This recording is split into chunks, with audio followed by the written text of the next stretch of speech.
grabando. Gracias, socio. Buen día, mis amados hermanos. Qué bueno estar nuevamente juntos y conocer otros hermanos más. Bien, pues hoy sí vamos a hacer un resumen, pero volvemos prácticamente a lo mismo, porque sé que es bueno que siempre repasemos y en la medida en que más lo comprendamos el asunto, pues lo vamos tomando. Estamos hablando del plan familiar del padre y como es normal, todo padre, y lo bueno es hablar así con puros hombres a su imagen, y me imagino que todos, pues, o la gran mayoría, espero no estar diciendo algo que no es, pues todos tendremos hijos, ¿no? Y en la medida en que, como todos tenemos nuestros hijos, podemos comprender más porque pues, les hablo en el sentido de cómo somos los papás. Y creo que todos nosotros como padres queremos encaminar nuestros hijos y que tengan un propósito de vida definido. Esas son las estancias de la vida, ¿no? Cuando uno tiene los hijos y son pequeñitos, pues, ay, uno los disfruta, ¿no? Y todas sus travesuras y sus cositas. Pero ya a medida que van creciendo, uno tiene que encontrarse con ese gran reto de decir, bueno, ¿y ahora qué? Quiero verlo formado, quiero ver a mis hijos con una vida establecida. Y como les decía la vez pasada, no solamente en el sentido profesional, aunque cuantos pues todos que deseamos que nuestros hijos estén bien en todo sentido, pero creo que todos queremos que se desarrolle un propósito real. Como padres, uno se siente realizado cuando uno ve que sus hijos se encaminaron en la vida con un propósito real en la vida. Pues bien, ¿eso de dónde sale? Pues eso sale de nuestro Padre Celestial con nosotros.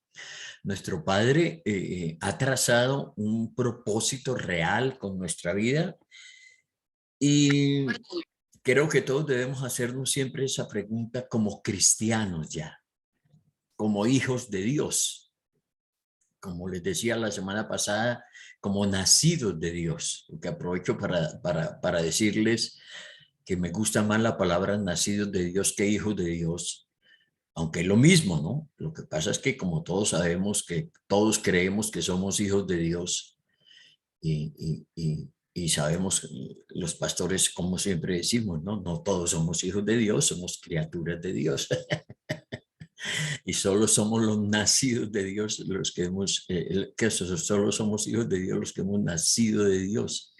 Entonces, por eso me gusta usar esa palabra mejor, nacidos de Dios, que es la que la leímos en Primera de Juan, ¿recuerdan? La semana pasada.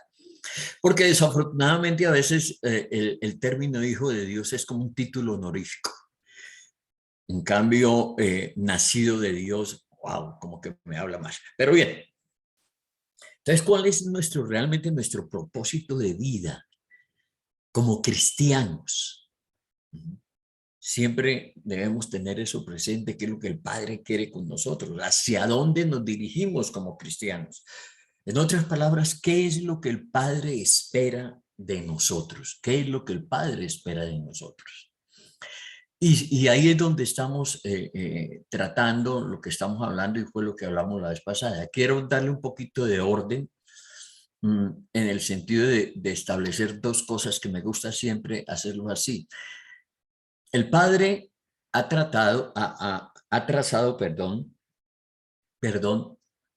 un propósito eterno.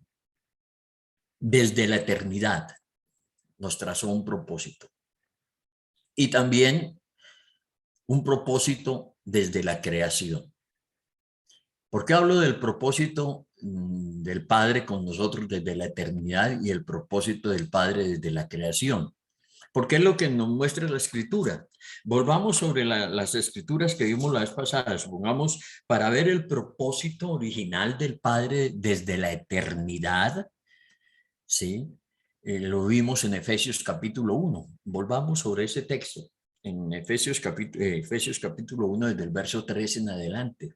Ahí está establecido el propósito original de nuestro Padre con nosotros desde la eternidad. Dice así la escritura, desde el versículo 3 hasta el 5, dice: bendito sea el Dios y Padre de nuestro Señor Jesucristo, que nos bendijo con toda bendición espiritual en los lugares celestiales en Cristo. Verso 4, según o de acuerdo o conforme nos escogió en él antes de la fundación del mundo. ¿Para qué? Para que fuésemos santos y sin mancha delante de él, en amor, habiéndonos predestinado para ser adoptados hijos suyos por medio de Jesucristo, según el puro afecto de su voluntad. ¿Por qué hablamos aquí del propósito original de nuestro Padre desde la eternidad? Pues por lo que está escrito en el versículo 4, ¿no? Que nosotros fuimos escogidos desde antes de la fundación del mundo. A eso es que nos referimos cuando hablamos de la eternidad, cuando hablar de la eternidad es de lo más difícil que hay, ¿no? Porque ¿cómo definimos eternidad, no? Y la eternidad normalmente todo la definen es como ausencia de tiempo, pero fíjese que tenemos que tomar el tiempo como referencia para definir algo que no es tiempo. Bien, eso después hablaremos algún día de esas cosas. Pero lo que dice aquí claramente es que fuimos escogidos en el Señor Jesucristo antes de que el universo fuera hecho, antes de la fundación del mundo. Por eso me refiero a la eternidad en ese sentido, que era lo que el Padre quería con nosotros desde antes de que el mundo fuese hecho. Y esto es muy interesante, porque allí nos habla de dos propósitos para nosotros desde antes de que la creación fuese establecida. El primer gran propósito lo vemos ahí mismo en el versículo 4, cuando dice que fuimos escogidos en Cristo antes de la fundación del mundo para, esa palabra de una vez nos declara el primer propósito, para que fuésemos santos y sin mancha delante de él. Ese es el primer gran propósito para el cual el ser humano, no los cristianos, el ser humano, ¿sí? Fue creado. Lo que el Padre tenía para nosotros como seres desde antes de la fundación del mundo. Que fuésemos santos y sin mancha delante de él. Y el segundo, que fue el que hablamos la vez pasada, dice, en amor, habiéndonos predestinado para, y aquí viene el segundo propósito, para ser adoptados hijos suyos por medio de Jesucristo, según el puro afecto de su voluntad. Entonces dice que ahí encontramos dos propósitos. El primero, ser santos y sin mancha, y el segundo, ser predestinados para ser adoptados hijos suyos, ser adoptados hijos suyos. El primer gran propósito, pues no hablamos nada de ese la vez pasada, no sé si podamos hablar un poquito de ese. Y perdón que lo vaya a hacer así en este día, pero como les digo, vamos a volver prácticamente sobre lo que hablamos la vez pasada, pero son cosas que quiero que queden un poquito más en orden, establecidas, ¿no? Entonces, fíjense que el primer gran propósito para el cual el Padre nos creó y nos escogió desde antes de la fundación del mundo es ser santos y sin mancha. Ahí el problema que tenemos es con la palabra santidad, ¿no es verdad? ¿Por qué? Porque todos arrastramos un concepto de santidad desde nuestra condición anterior, de antes de nacer de nuevos, y creemos de pronto que solamente que ser santos tenemos en nuestra cabeza, que ser santos tiene que ver con no pecar, y que esa es la santidad. Y pues resulta que eso no es lo que la Escritura nos enseña acerca de santidad. La santidad no es no pecar. Para poder comprender un poquito eso, tendríamos que acudir a un principio que creo que algunos de nosotros lo conocemos, que es el famoso principio de la primera mención. ¿En qué consiste ese principio de la primera mención? Ese principio de la primera mención es que la primera vez que una palabra de estas importantes se encuentra en la Biblia, es allí en ese momento podemos ver realmente el significado real de ese concepto y de esa palabra. Y si seguimos este principio de la primera mención, nos vamos a dar cuenta que la primera vez que aparece la palabra santidad en la Biblia es en Génesis capítulo 2. Dice el verso 1, fueron pues acabados los cielos y la tierra y todo el ejército de ellos, y acabó Dios en el día séptimo la obra que hizo, y dice, y reposó el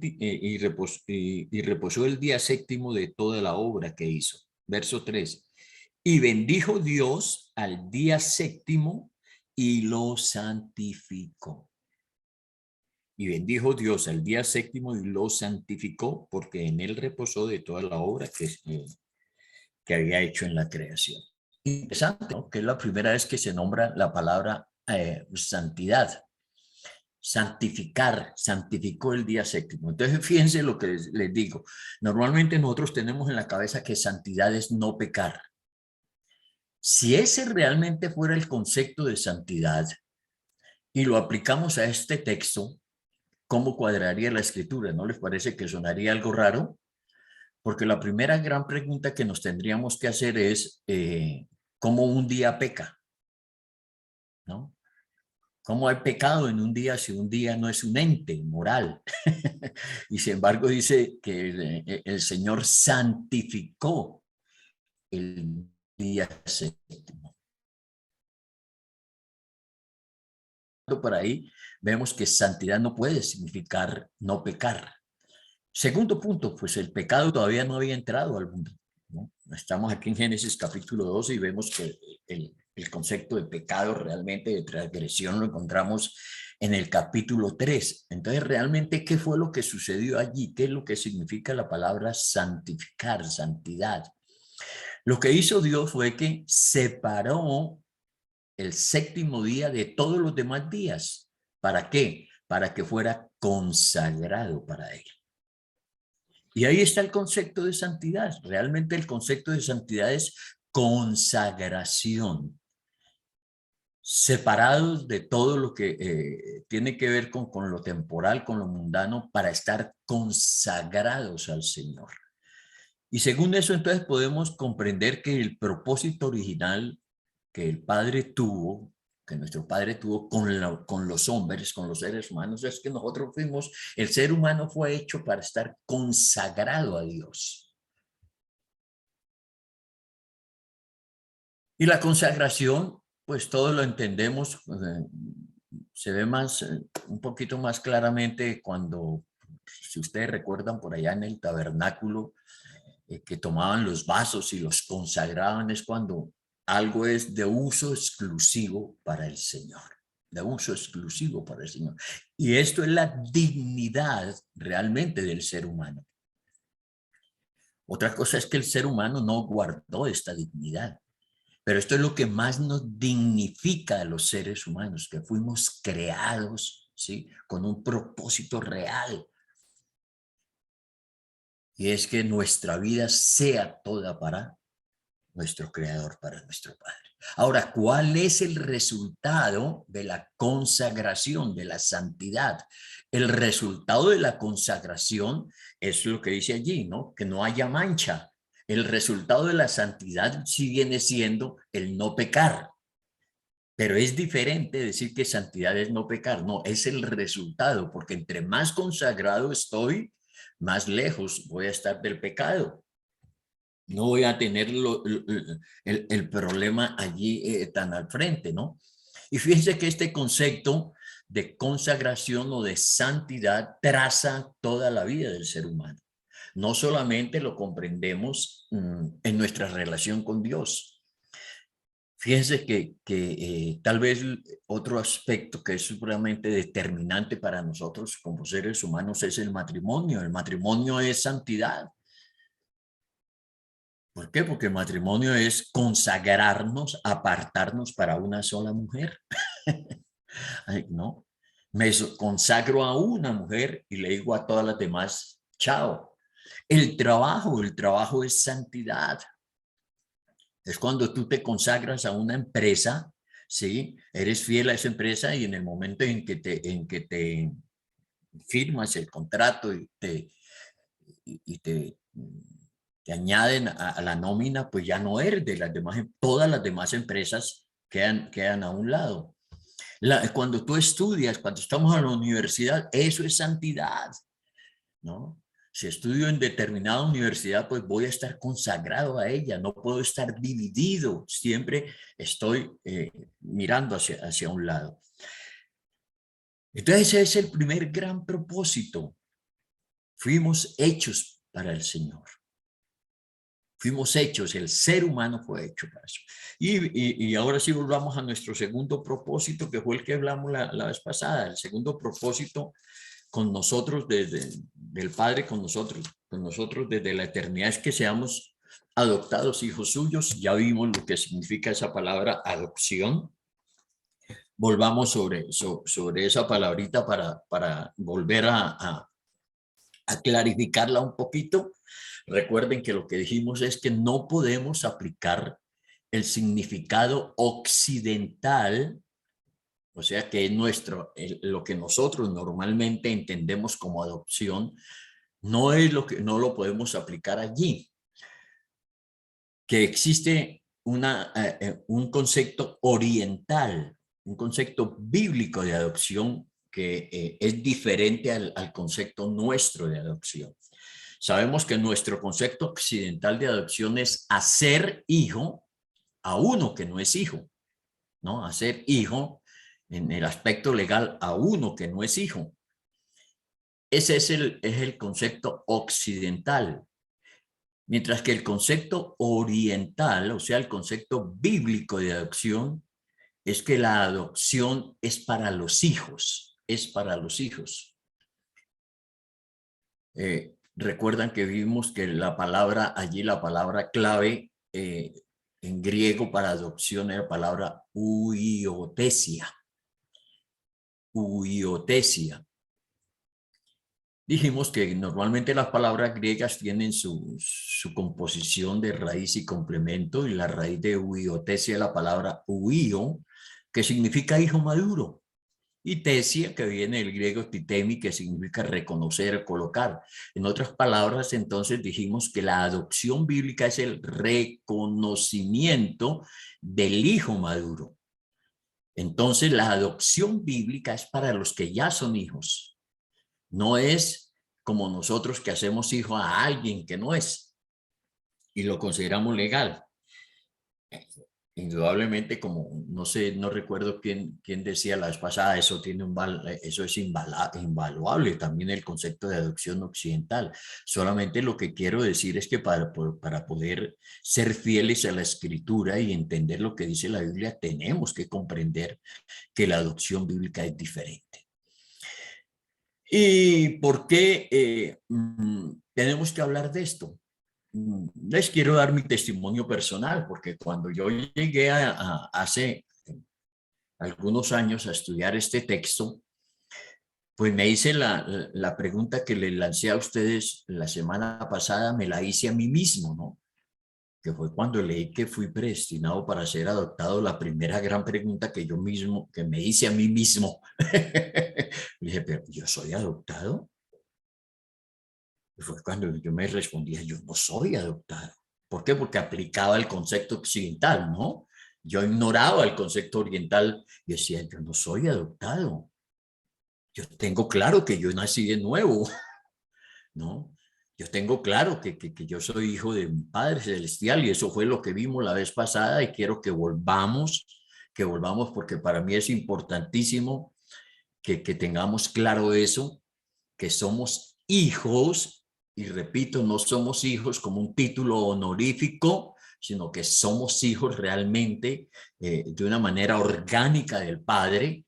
Y volvemos a lo que decimos, a los dos textos que son fundamentales. El primero que todos lo tenemos claro en Juan capítulo 1, verso 12, que lo dice muy claramente la Escritura: mas a todos los que le recibieron, a los que creen en su nombre, les dio potestad de ser hechos hijos de Dios. Y aquí vienen las palabras que son claves: los cuales no son engendrados. Se usa la palabra engendrar.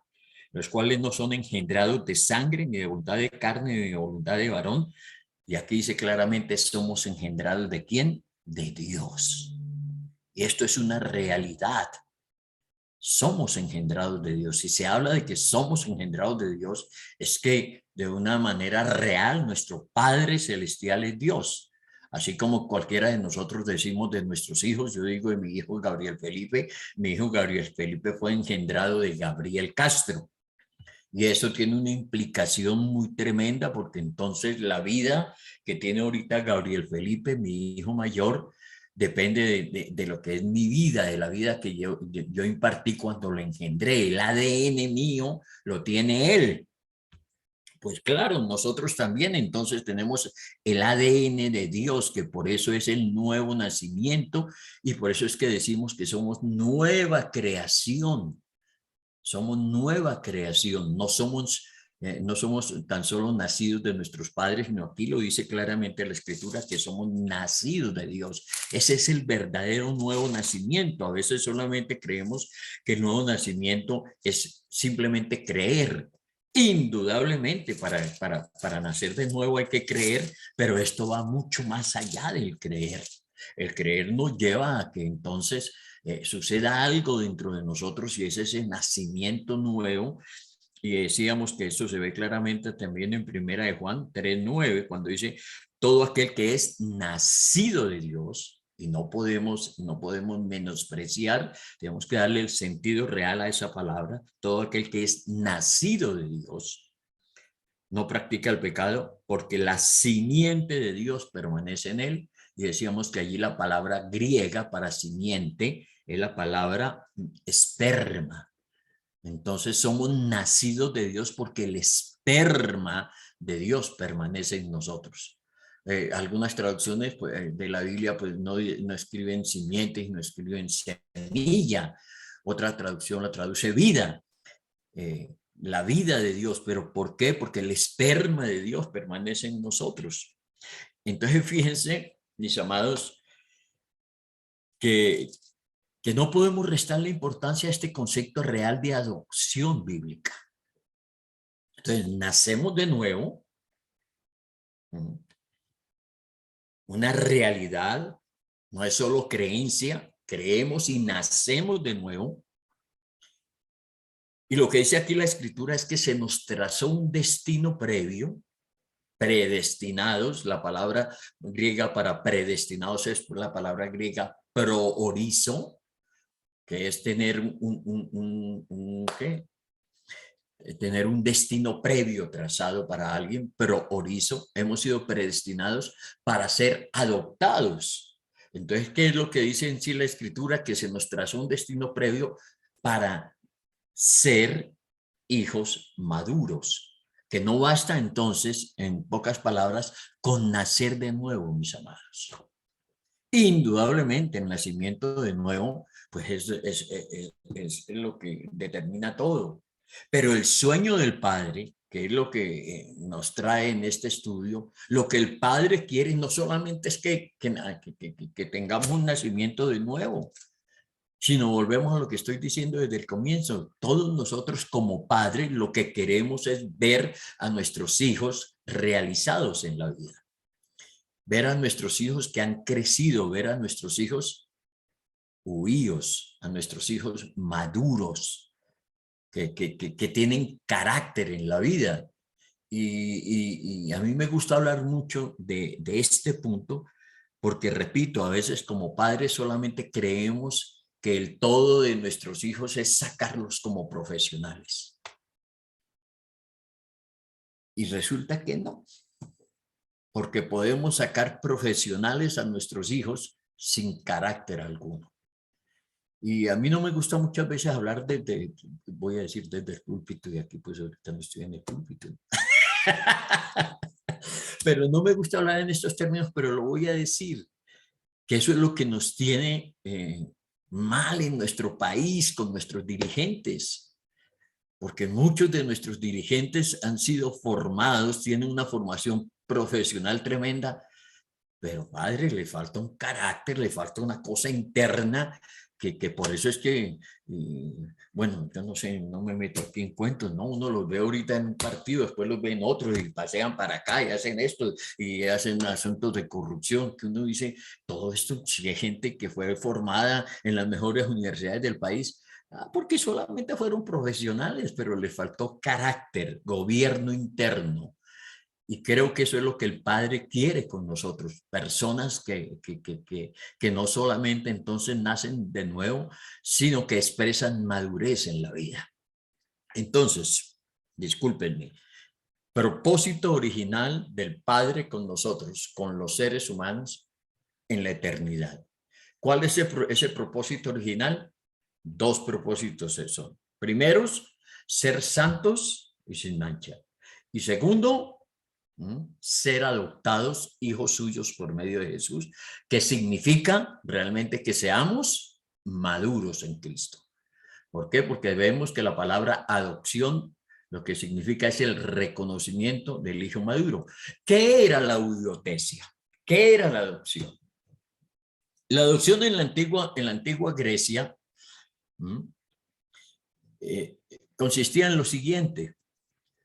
Cuando un padre veía que su hijo ya era maduro, ojo, y cuando digo maduro no era que tuviera 18 años, sino que el padre consideraba que su hijo era maduro, hacía una gran fiesta.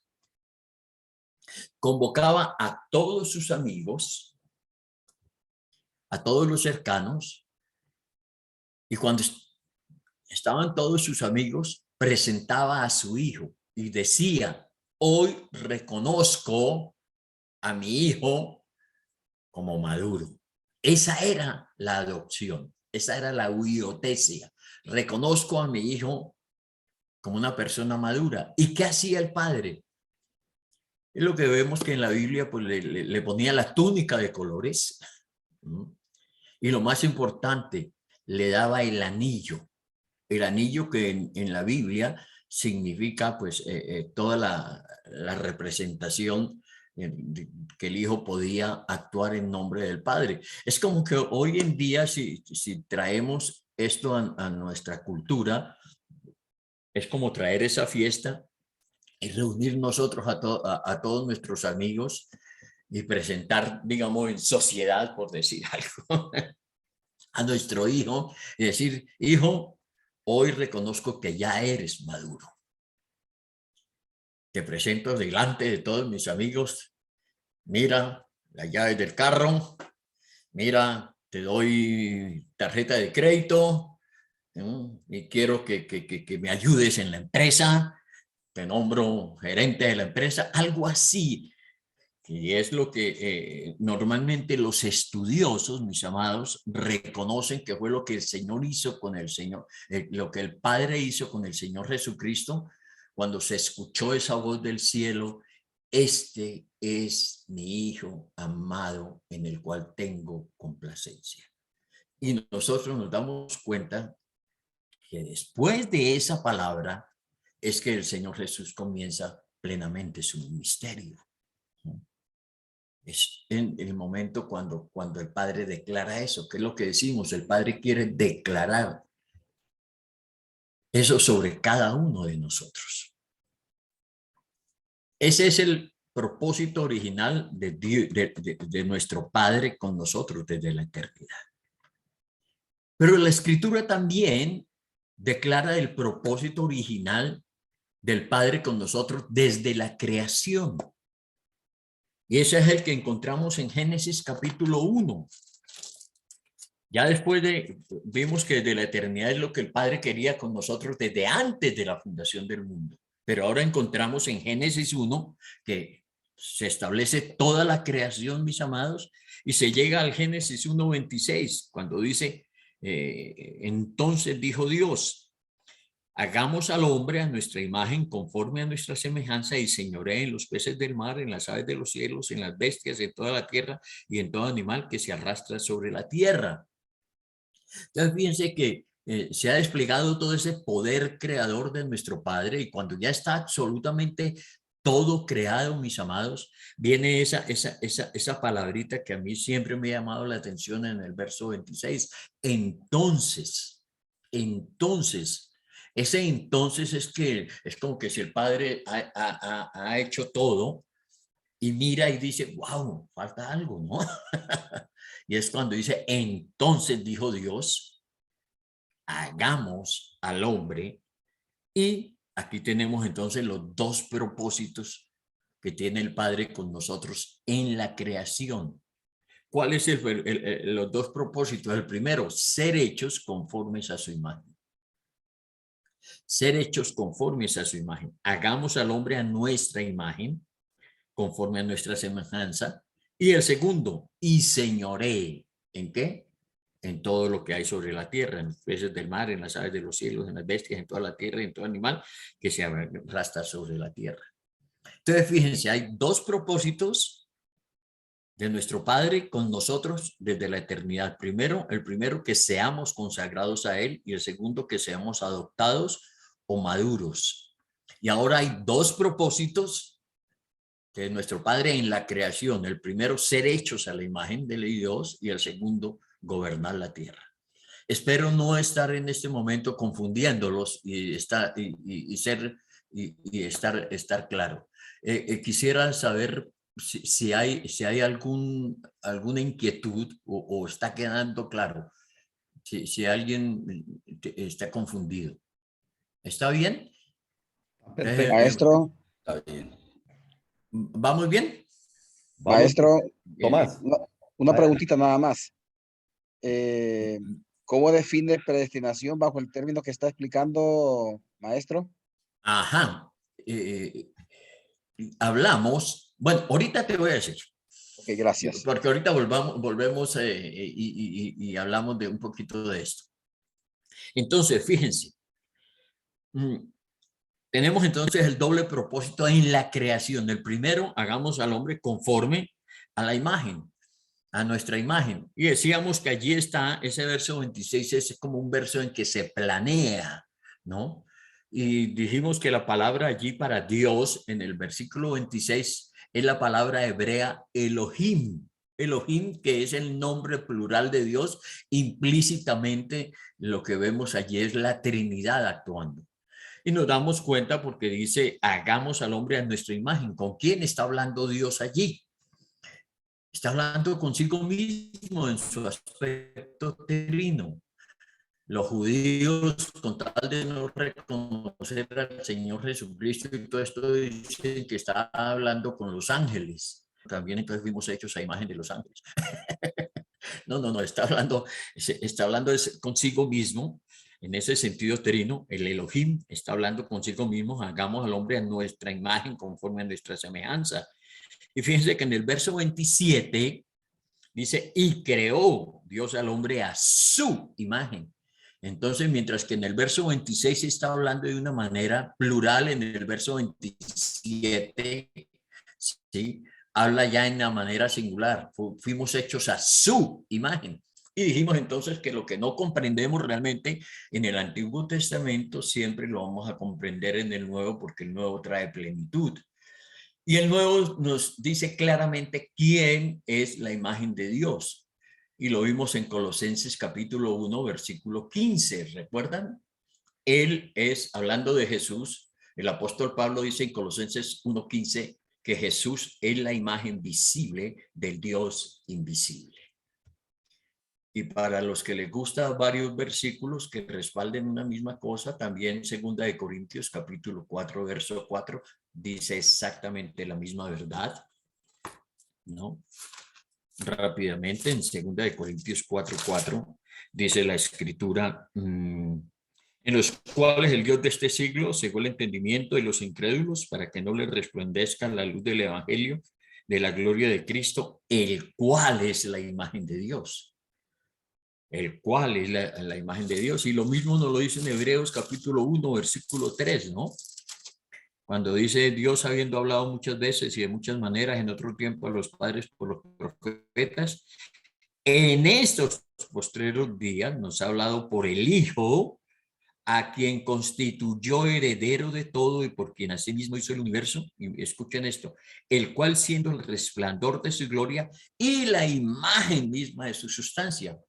Entonces, si Jesús es la imagen de Dios, lo que significa allí en Génesis 1:26, lo que el Padre quería desde el comienzo es que nosotros fuésemos como su Hijo Jesús. Fuésemos como su Hijo Jesús. ¿Cómo entendemos esto neotestamentariamente? Lo vimos la vez pasada, que para mí es mi versículo favorito, que esto nos alumbra todo. Romanos capítulo 8, versículo 29.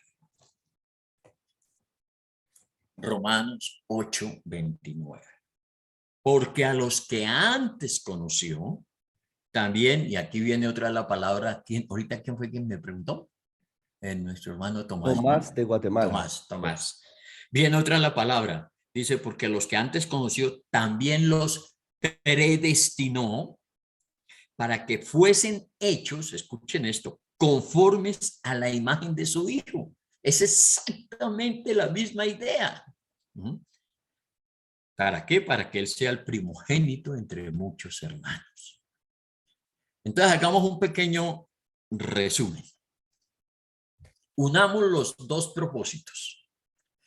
El propósito desde la eternidad y el propósito en la creación. Si lo vemos así a primera vista, decimos que sumando habrían 4 propósitos, ¿sí o no? El primero, ser santos y sin mancha. ¿Sí?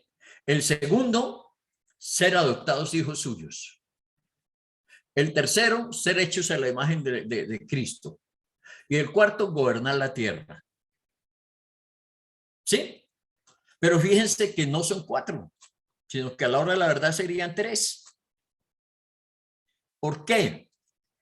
Porque el segundo y el tercero vienen siendo exactamente lo mismo.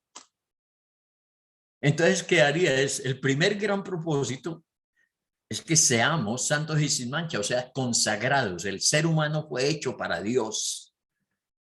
El segundo propósito, realmente entonces, el segundo y el tercero se convierten en uno, que es, si hemos sido creados para ser como Jesús, no basta con ser simplemente nacidos de nuevo como Jesús, sino que lo que el Padre quiere es que, habiendo nacido de nuevo, lleguemos a la madurez, que es la adopción bíblica.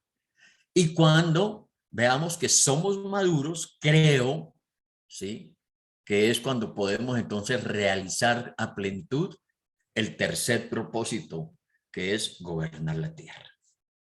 Mi hermano Tomás, si nosotros nos damos cuenta entonces, ¿sí?, esta palabra predestinación que vemos en Efesios capítulo 1, versículo 5 y en Romanos 8, 29, nos vamos a dar cuenta que bíblicamente la palabra predestinación, y espero con esto, como es un grupo tan heterogéneo, no crear complicaciones y que el socio me diga no lo traigo más acá, pero la palabra predestinación no tiene nada que ver con salvación.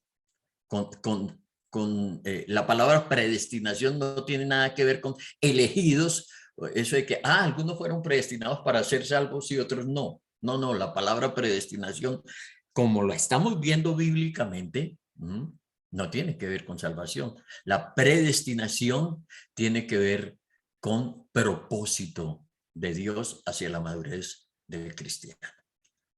Excelente, gracias. Fíjense que no se habla de que uno es predestinado para ser salvo o no. La palabra está hablando de que hemos sido predestinados, fíjense, ¿para qué? Para ser como Jesús. Pero ese ser como Jesús, si unimos con Efesios capítulo 1, no es simplemente que seamos niños, sino que lleguemos a la madurez. Excelente. En pocas palabras, eso fue lo que hablamos la vez pasada, ¿no? Sí, sí, sí, correcto.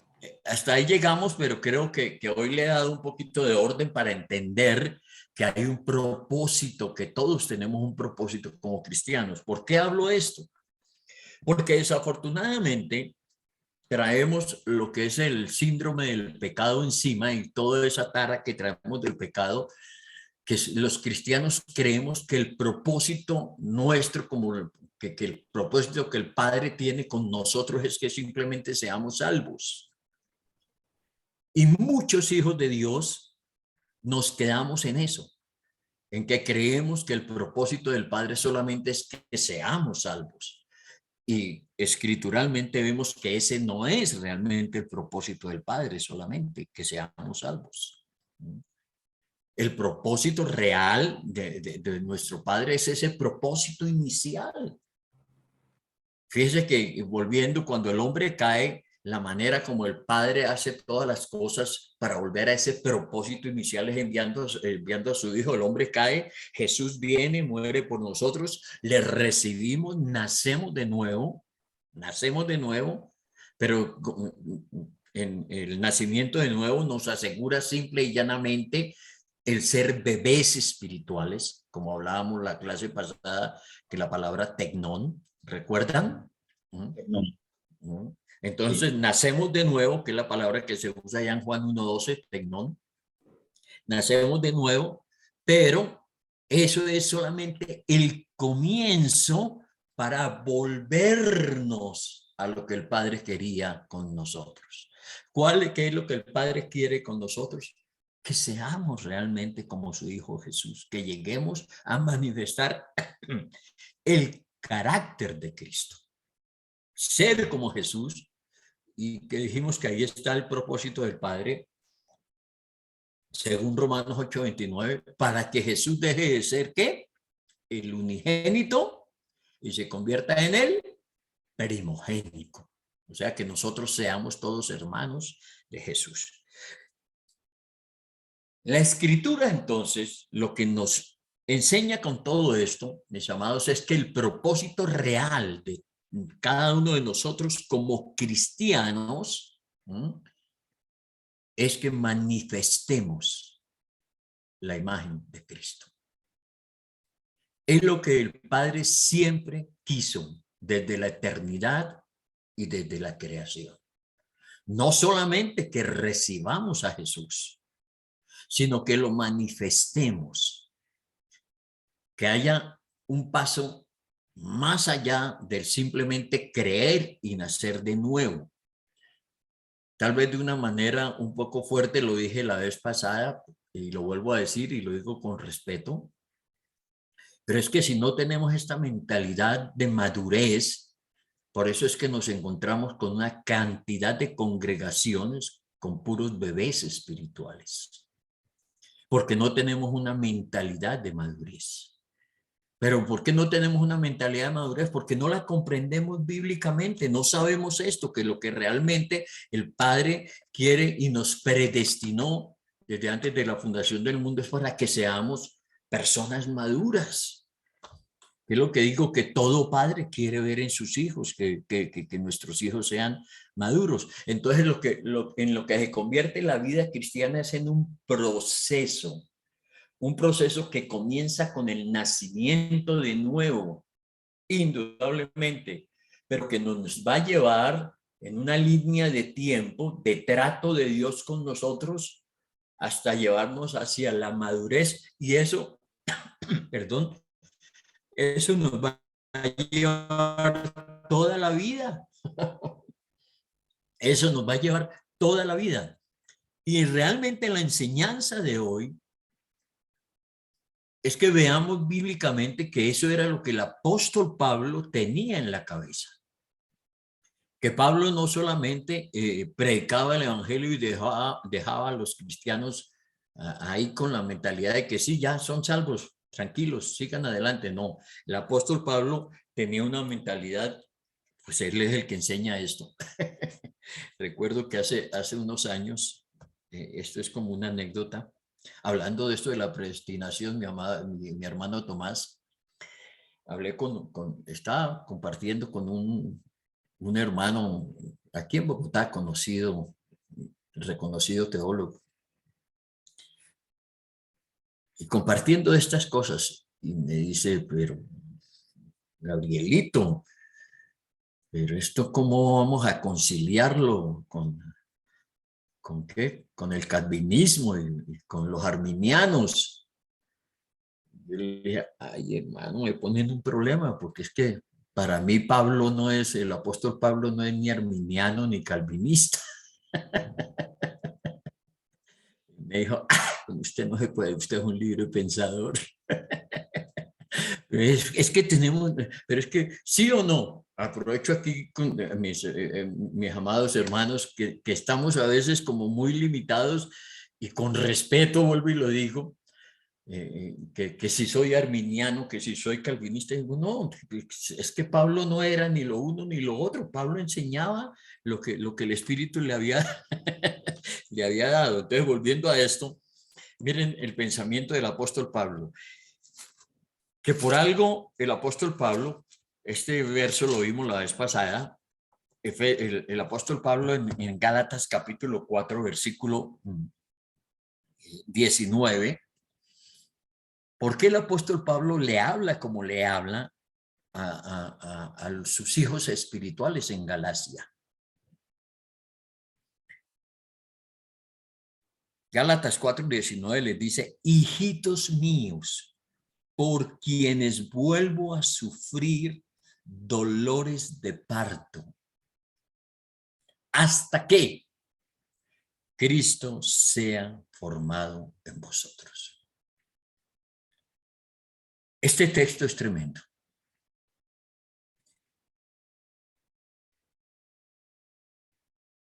Él les dice hijitos míos porque todos debemos saber que pues esta carta a los Gálatas no es escrita en una ciudad, ¿no? Es escrito en una región, la región de Galacia. Y es todos esos cristianos que él concibió en el Evangelio en su segundo viaje misionero allá, Derbe, Ilostro, Listra, Iconio. Esos son todos los Gálatas. Y el apóstol les dice allí, hijitos míos, porque él los concibió y por eso les dice, por quienes vuelvo a sufrir, vuelvo a sufrir dolores de parto. El apóstol Pablo sufrió cuando los estaba concibiendo en el Evangelio. Pero ahora dice, escuche esto, vuelvo a sufrir dolores de parto. ¿Cuáles eran los dolores de parto que sufría nuevamente el apóstol Pablo por sus hijos espirituales? No era ya para que se convirtieran, porque ya eran convertidos, ya los había convertido, ya había sufrido dolores de parto por ellos cuando les predicó el Evangelio. Aquí habla de un segundo dolor de parto. Hijitos míos, por quienes vuelvo a sufrir dolores de parto, hasta que, y esto era lo que tenía Pablo dentro de él, hasta que Cristo sea formado en vosotros. ¿Qué significa la formación de Cristo dentro de cada uno de nosotros? Pues lo que ustedes son, mis amados hermanos, como ustedes se han llamado en este grupo, hombres a su imagen. Hombres a su imagen. Veámoslo en Colosenses capítulo 1. Porque allí el apóstol Pablo habla de una manera muy interesante.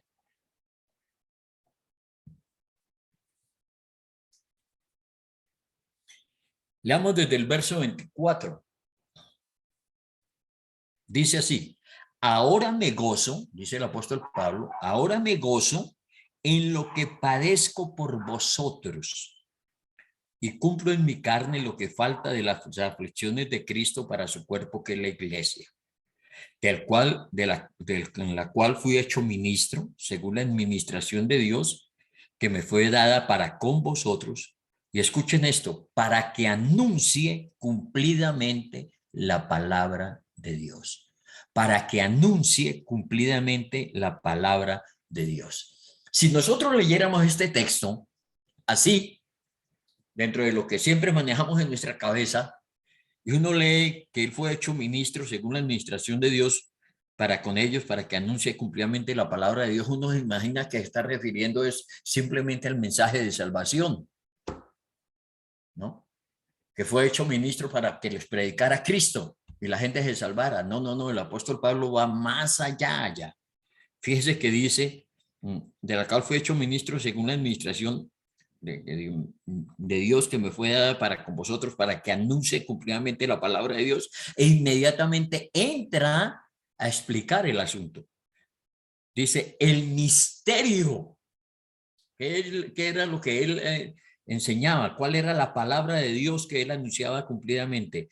El misterio que había estado oculto desde los siglos y edades, pero que ahora ha sido manifestado a sus santos, a quienes Dios quiso dar a conocer las riquezas de la gloria, escuchen, de este misterio entre los gentiles. ¿Cuál era este misterio? Dice aquí, a quienes Dios quiso dar a conocer las riquezas de la gloria de este misterio entre los gentiles, que es Cristo en vosotros, la esperanza de gloria. Cristo dentro de nosotros, la esperanza de gloria. Y sigue diciendo, a quien anunciamos, amonestando a todo hombre y enseñando a todo hombre en toda sabiduría, a fin de presentar perfecto en Cristo Jesús a todo hombre, para lo cual también trabajo luchando según la potencia de él, la cual actúa poderosamente en mí. Fíjense que el apóstol Pablo aquí entonces lo que dice, está diciendo es que lo que él enseñaba era la palabra de Dios, que consistía en anunciar un misterio que había estado oculto desde el siglo de edades. ¿Cuál era ese misterio? Comprender, ¿sí?, que Cristo un día vendría a habitar dentro de nosotros. Y que esa habitación de Cristo dentro de nosotros nos llevaría a ¿qué? ¿Sí? A que Él pudiera presentarnos a cada uno de nosotros perfectos. Allí la palabra perfectos, en el original griego, es la palabra teleios, teleios. Que desafortunadamente la Reina Valera siempre nos lo pone en términos de perfecto.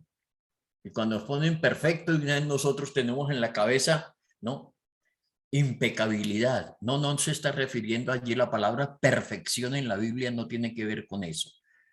La palabra teleios significa completo, maduro. Ese es el verdadero significado. Si nosotros leemos la palabra de Dios para todo, versión palabra de Dios para todos, mire cómo lo dice. Les voy a leer aquí nuevamente desde el verso 24 en la PDT. Dice, me alegro en medio de mis sufrimientos por ustedes, pues lo que sufro en mi propio cuerpo completa lo que falta de los sufrimientos de Cristo por su cuerpo, que es la iglesia. Dios, según su plan, me hizo un siervo de la iglesia y mi trabajo es presentarles el mensaje de Dios en forma completa, que es el plan secreto que ha estado oculto para todos desde el comienzo del mundo. Esto es fascinante. Pero ahora Dios lo ha dado a conocer a su pueblo santo, porque quiso que su pueblo entendiera esa grandiosa y maravillosa verdad para todas las naciones que antes no les había mostrado. Escuchen esto, mis amados. El plan secreto, miren esto, el plan secreto es que es Cristo que vive en ustedes. Me perdí. El plan secreto es Cristo que vive en ustedes, que les da la esperanza de disfrutar la gloria. Nosotros damos a conocer a Cristo a todos, aconsejándoles y enseñándoles con toda la sabiduría que Dios nos da, pues queremos, escuchen mis amados, pues queremos presentarlos a todos ante Dios espiritualmente maduros en Cristo. Hasta el fin trabajo con mucho empeño, gracias al poder de Cristo que actúa en mí y me fortalece. ¿A qué se estaba refiriendo aquí el apóstol Pablo? A la huiotesia, hermanos, a la adopción. Esto era lo que él tenía siempre para sus hijos. Hijitos míos, por quienes vuelvo a sufrir dolores de parto hasta que Cristo sea formado. Y ahora aquí dice entonces que él trabaja con empeño. ¿Para qué? Para presentar espiritualmente maduros a sus hijos en Cristo. ¿Por qué? Porque el apóstol Pablo la tenía clara. El apóstol Pablo sabía cuál era el sueño del Padre. El apóstol Pablo no quería que solamente sus hijos fueran neófitos, de que simplemente conocieran a Jesús. No, el apóstol Pablo tenía una mentalidad que es la que le da a sus hijos espirituales, una mentalidad de madurez. Entonces, vamos cerrando porque ya son las 8:30. ¿Qué es lo que quiero que nos quede entonces bien establecidos en el día de hoy? Quitémonos, mis amados hermanos, simplemente la mentalidad de salvación que tenemos en la cabeza. Hay una mentalidad mayor para nosotros. Es la mentalidad del Padre, el propósito original del Padre, ese plan familiar del Padre para ti y para mí. Sí, necesitamos ser salvos. Sin salvación, pues no hay madurez. Pero no nos quedemos con una mentalidad de salvación. Vayamos a la mentalidad de madurez. No nos quedemos simplemente en tecnones.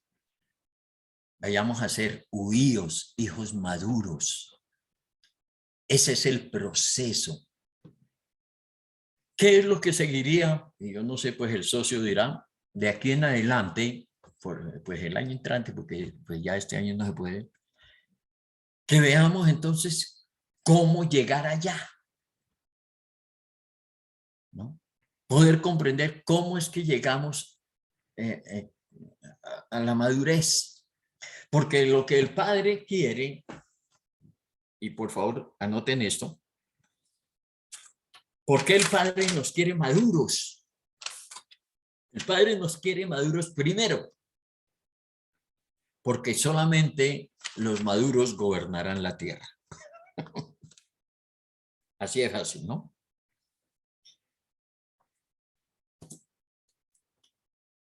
Dice en Romanos capítulo 8. Romanos. Ah, me pasé.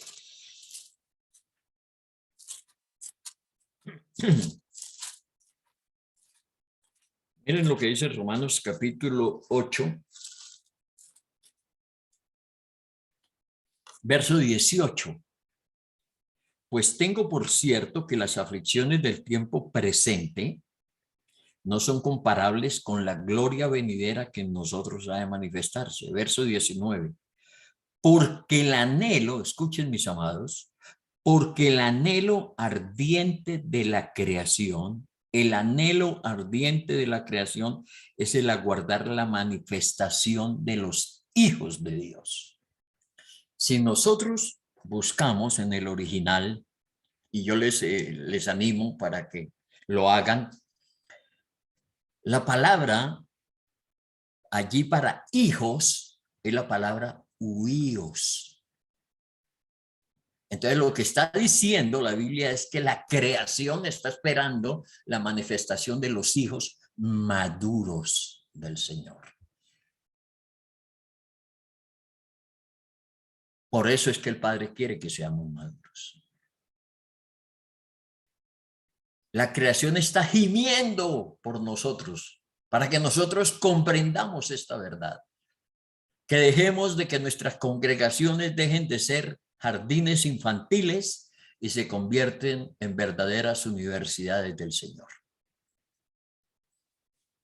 Pero todo parte de nosotros para que podamos comprender estas cosas y podamos entonces darlas a nuestros hermanos. Y la segunda gran razón, mis amados, Aunque hay otra, pero después la comparto. ¿No? Es que como todo buen padre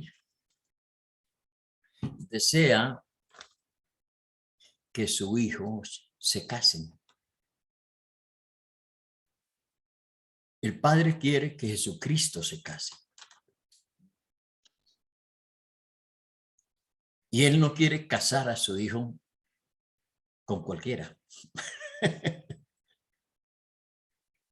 Él quiere que la esposa de Jesucristo, que es la iglesia, compuesta por cada uno de nosotros, sea una iglesia madura.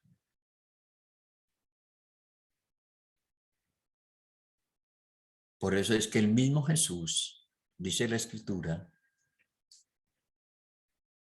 se entregó, nos amó para presentársela a sí mismo una iglesia santa, una iglesia madura.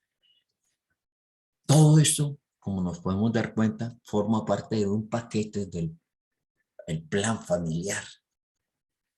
Se nos olvida que la Biblia termina con un matrimonio. Las bodas del Cordero. Pero esa iglesia es esa iglesia de gente que manifiesta el carácter de su hijo. Entonces llevémonos este concepto de madurez en la cabeza. No solamente concepto de creación, de salvación, perdón. Sino que podamos decir, la vida cristiana consiste en algo mucho más allá que solo ser salvos. Y es la manifestación de Cristo a través de nuestras vidas. Eso es lo que la gente está esperando ver en nosotros. Que el Señor me los continúe bendiciendo, mis amados.